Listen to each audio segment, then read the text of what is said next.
हरिओम। जय श्री कृष्ण। कर्मकांड बाय आनंद पाठक में एक बार फिर से आप सभी का मैं स्वागत करता हूँ।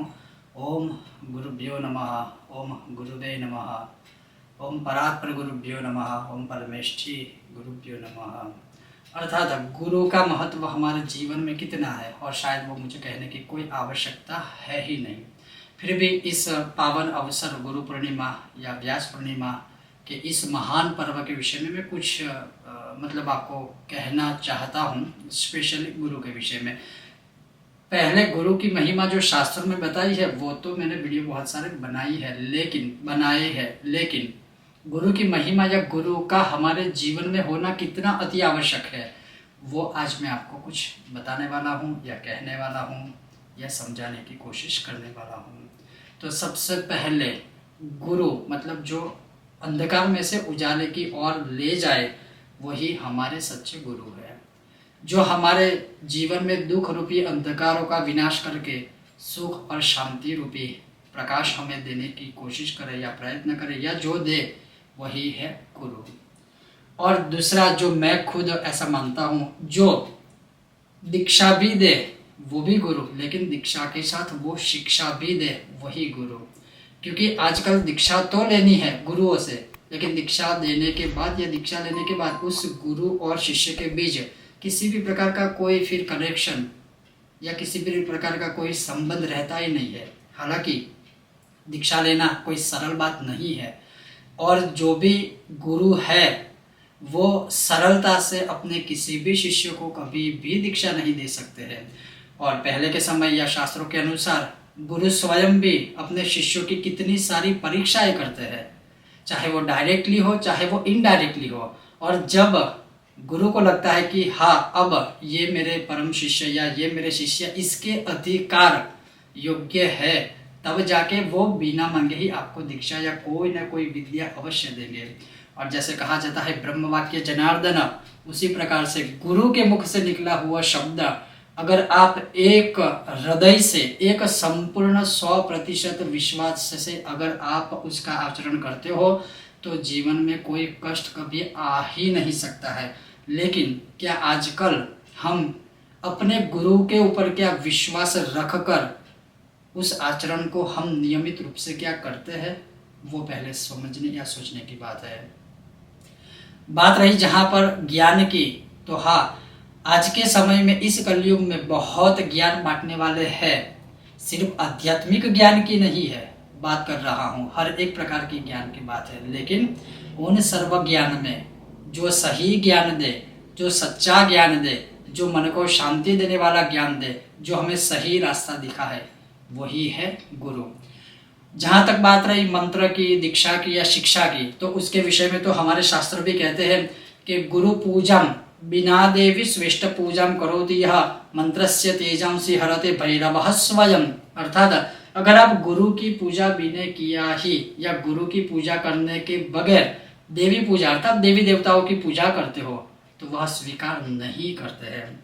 कहा है मंत्र से तेजांती हरते स्वयं भैरवम, उस मंत्र का हरण तो स्वयं साक्षात भैरव जी करते हैं।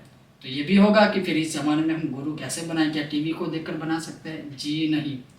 जो आपको सही रास्ता दे, जो आपको सही मार्गदर्शन दे, जो आपको ज्ञान दे, जो आपके जीवन में एक सच्चा या सही रास्ता आपको दिखाए, वही गुरु है। आप मान सकते हैं कि भिन्न भिन्न प्रकार से या किसी भी प्रकार से आप किसी को गुरु बना सकते हैं, किसी को गुरु मान सकते हैं, लेकिन अगर आप किसी को भी गुरु बनाते हो, अगर किसी को गुरु मानते हो, तो उन पर उतना आप विश्वास रखने की कोशिश कीजिए। क्योंकि आजकल विश्वास बहुत सरलता से हमारा डग जाता है, दृढ़ विश्वास नहीं रहता है। और गुरु के प्रति जब आप दृढ़ विश्वास रखते हो तब अवश्य ही गुरु के मार्गदर्शन से ही, गुरु के वचन से ही आपके सारे कार्य संपन्न हो जाते हैं।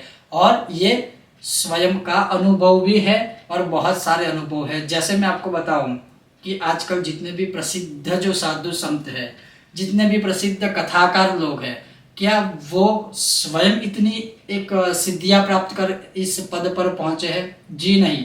उनको उस पद पर पहुंचाने वाले उनके गुरु है, जो हमेशा ही वो कहते हैं ना पर्दे के पीछे रहते हैं, जिस प्रकार से हम अगर किसी भी पिक्चर या मूवी की बात करूँ तो कोई हीरो है तो उसको हीरो बनाने वाला वो खुद है, मेहनत करता है, लेकिन जो उसके पीछे, कैमरे के पीछे जो होता है ना, वही हीरो बनाता है। मतलब कहने का मार्गदर्शन यही है कि जब आपको एक अच्छा मार्गदर्शन मिलता है, जब आपको अच्छी एक जीवन में जीने की एक लाइन मिलती है, तभी जाके आप उस लाइन पर अपने गुरु के कहे अनुसार चलते हो, तब जाके आपको जीवन में सफलता प्राप्त होती है। लेकिन इस कलयुग में उस दृढ़ विश्वास को रखकर चलना बहुत ही कठिन होता जा रहा है।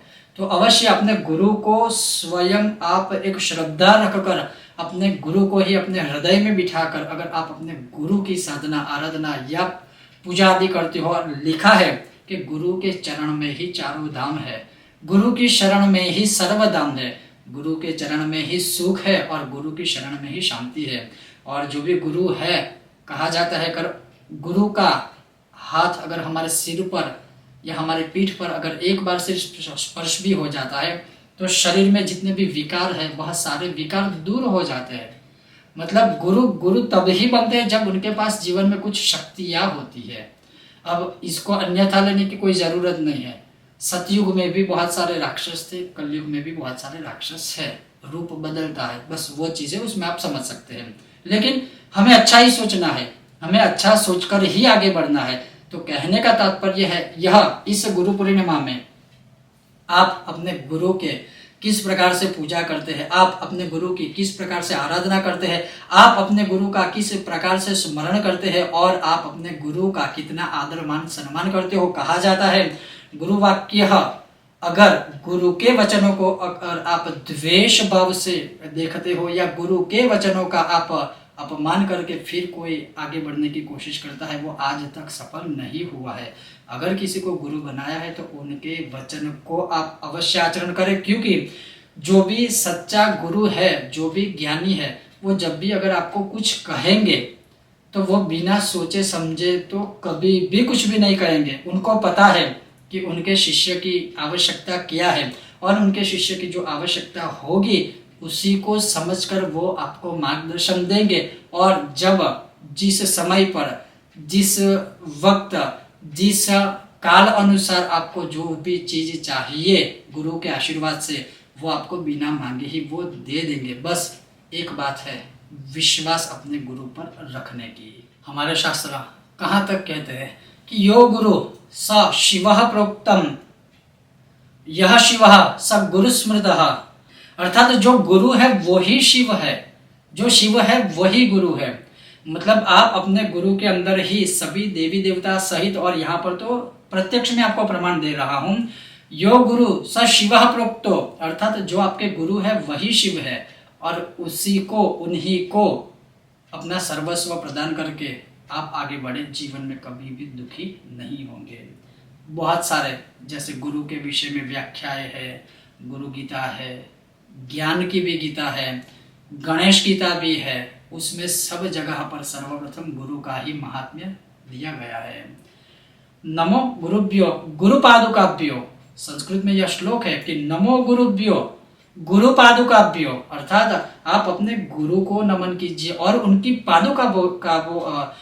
पादुका को भी नमन कीजिए। जितनी शक्ति गुरु में है और उतनी ही शक्ति उनके चरण की पादुका में भी है। क्यों है? क्योंकि जो गुरु के चरण है वो आचरण की निशानी है। कैसे आचरण की? अच्छे आचरण की, सच्चे आचरण की, ज्ञान के आचरण की, जीवन जीने की शैली की आचरण की। और वो आचरण जो है वो गुरु के चरण में है। और अगर उन चरणों की पादुका का स्पर्श भी होता है, गुरु के पांवों का स्पर्श भी हो जाता है, गुरु के केवल दर्शन भी अगर आप करते हैं, तो इसमें दुनिया की कोई ऐसी शक्ति नहीं है जो आपको आगे बढ़ने से रोक पाए। लेकिन अंततः वही बात है, एक दृढ़ विश्वास होना चाहिए अपने गुरु के प्रति।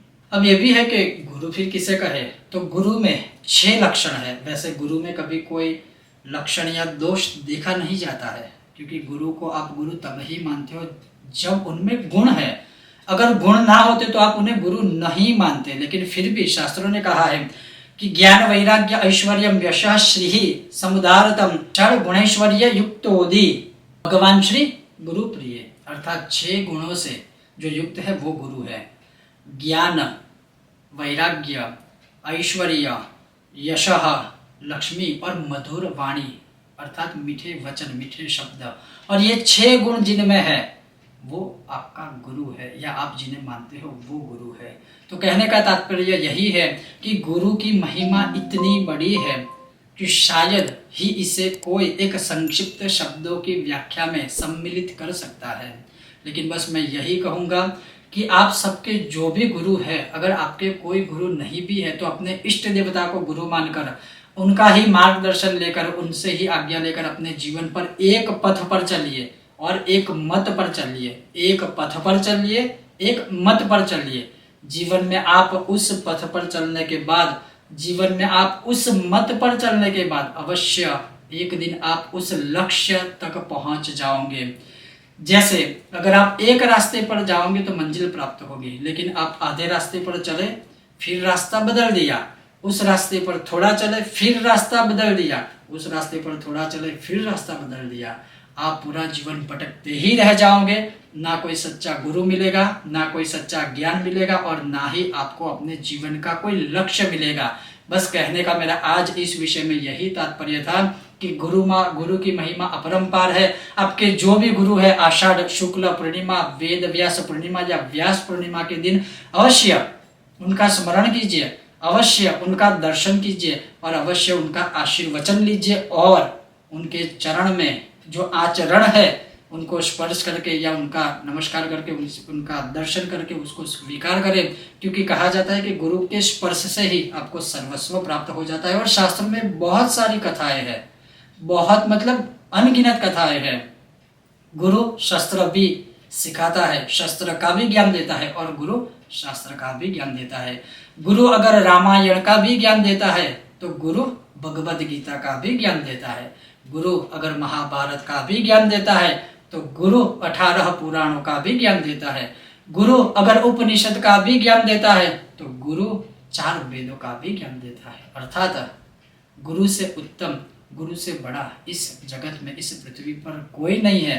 और जैसे अभी मैंने आपको कहा कि यो गुरु स शिवः प्रकृतो, गुरु ही शिव है, और शिव का मतलब है कल्याण। गुरु ही आपका कल्याण कर सकते हैं, और इसीलिए आध्यात्मिक जगत में अवश्य कोई ना कोई आपका गुरु होना चाहिए। मतलब सरलता से सब कुछ गुरु नहीं देते हैं। गुरु को भी पता है कि किन्हें किस समय पर कौन सा ज्ञान, कौन सी शिक्षा या कौन सी दीक्षा देनी है। बस समय की राह देखिए। तो मैं यही कहूँगा इस अब वीडियो को अंत करते हुए कि आषाढ़ शुक्ला पूर्णिमा अर्थात गुरु पूर्णिमा की आप सबको बहुत बहुत शुभकामना है। आप सब स्वस्थ रहिए, मस्त रहिए, और आपको भी अपने गुरु का आशीर्वाद वचन प्राप्त हो, ऐसी मेरी भगवान से प्रार्थना है। आपका सदैव कल्याण हो। सबको एक बार फिर से मेरी ओर से बहुत बहुत शुभकामनाएं। सब स्वस्थ रहिए, मस्त रहिए, अपने परिवार का अवश्य ध्यान रखिएगा। ओम गणेश, जय श्री कृष्ण।